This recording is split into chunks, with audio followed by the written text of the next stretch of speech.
Hello everybody, lovely to see you. Gosh, here we are again, another Sunday, another sunny day too, and a day to praise God for his goodness.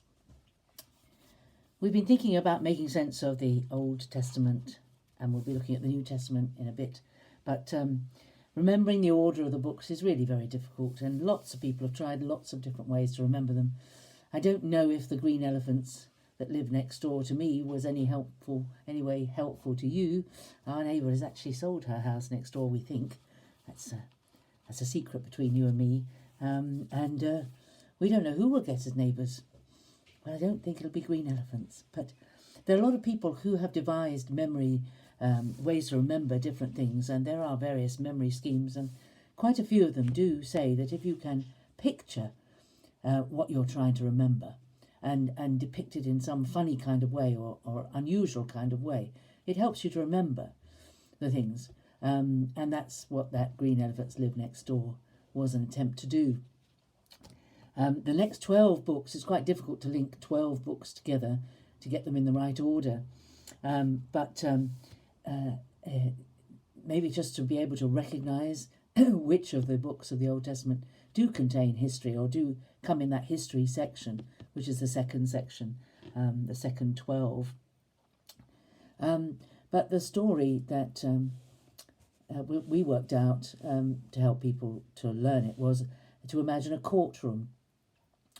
And Joshua is the judge behind the bench with his flowing white wig, and he's trying a case where Ruth and Samuel, two defendants, are defending the fact that 3 other people have written 2 books. So the mnemonic goes like this, the storyline goes like this. Joshua judges Ruth and Samuel because the King's Chronicles were written by Ezra, Nehemiah, and Esther. So that is the line, and it makes sense of all the books of that book group of 12. The 2 to stumble over might be Ezra, Nehemiah, and Esther. And in this case, the Z in Ezra comes before the S in Esther. But that's the way I've learned to memorise them. And of course, you don't have to remember that there are 2 books of Samuel. You don't have to think, oh, well, it's Joshua, Judges, Ruth, 1 Samuel, 2 Samuel, 1 Kings, 2 Kings, 1 Chronicle. You don't have, why remember that? Because the 2 are next door to each other in the book. So Joshua, Judges, Ruth and Samuel, because the King's Chronicles were written by Ezra, Nehemiah and Esther. So that's the 12. So we've got the first 5, then the 12, and then we have the 5 books of poetry, which are Job, Psalms, Proverbs, Ecclesiastes, and Song of Solomon. So how are we going to remember that? Excuse me, I need a drink.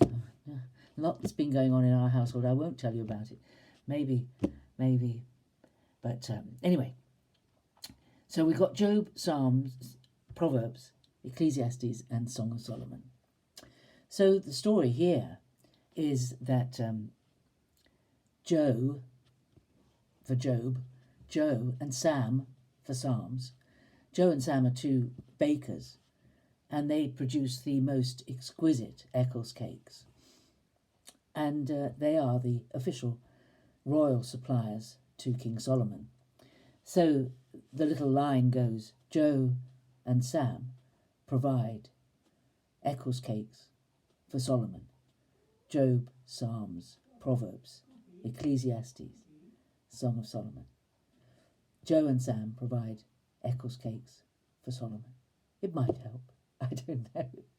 Or you can make up your own. But we drew pictures when we were teaching people about the Bible to depict these scenes. We drew a picture of a courtroom, and we drew a picture of a bakery with Eccles cakes on a tray being carried out by royal command to supply King Solomon. I'm afraid it's not really very helpful what I have to say about the major prophets and the minor prophets. We never did devise anything that could link all of them together. And so we have for the major prophets, Isaiah, Jeremiah, Lamentations, Ezekiel and Daniel, you simply have to think about them as being linked. They're the great prophets. Isaiah and Jeremiah, they're the longest prophets. Ezekiel's a pretty long prophet, and Daniel is very well known. Lamentations was written by Jeremiah and sits in the middle of the five. So you've got Isaiah, Jeremiah, Lamentations, Ezekiel, Daniel for the five prophets, major prophets. And the minor prophets, I've found the only way to really learn them is to learn them in groups of three. And because there are 12 of them. So it's Hosea, Joel, Amos, Obadiah, Jonah, Micah, Nahum, Habakkuk, Zephaniah, Haggai, Zechariah, Malachi.